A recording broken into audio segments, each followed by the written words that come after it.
Welcome to KK blog. আমি আছো এতিয়া ৰাতি কেইটা বাজে? ৰাতি 4:30 বাজে। এতিয়া গৈ আছো আমাৰ বাকাহঁতৰ ঘৰত, তাতে শুবা যাই আছো। হেল্ল' এই চাব পাৰে, ই পুৰা ঠাণ্ডা কুঁৱলী নিয়ৰ, একো দেখাই নাপায় ৰাস্তা টাস্তা।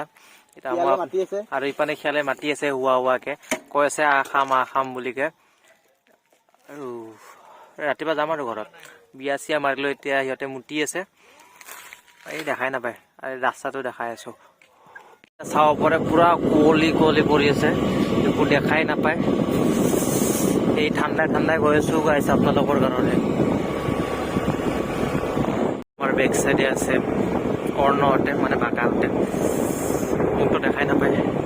চাওক গাইছ, পুৰা কুঁৱলী, একো দেখা পোৱা নাই, একোৱে দেখা পোৱা নাই। আন্দাজত গৈ আছো আমি। আবে প্লাছটো মাৰ, এইটো মোৰ দেচোন।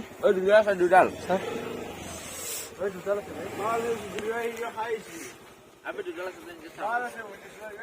এই গাইছ, এই চাব পৰা সাপটো,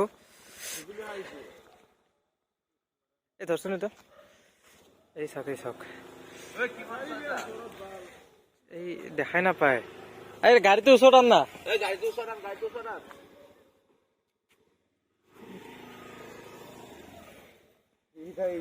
এই চাওক।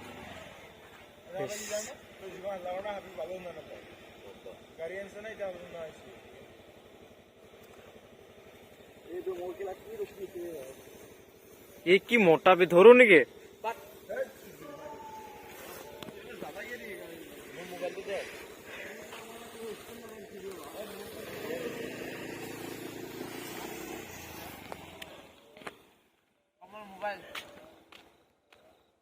চাৰ্জ নাই না মোৰ মোবাইলত। এইবে ইটো দেখাই নাছিল, গছকি দিলা হয় গাড়ী দি। মই তাক কৈছো কিবা আছে। চাব পাৰে গাইছ, এতিয়া আমি আহোতে ৰাতিপুৱা হৈ গ'ল, গোটেই পোহৰ হৈছে, কিন্তু আপোনালোকে পোহৰ দেখুওৱা নাই। পোহৰ হৈছে পুৰা, মানে 5টামান বাজি গ'ল না। আকাশখন চাব পাৰে,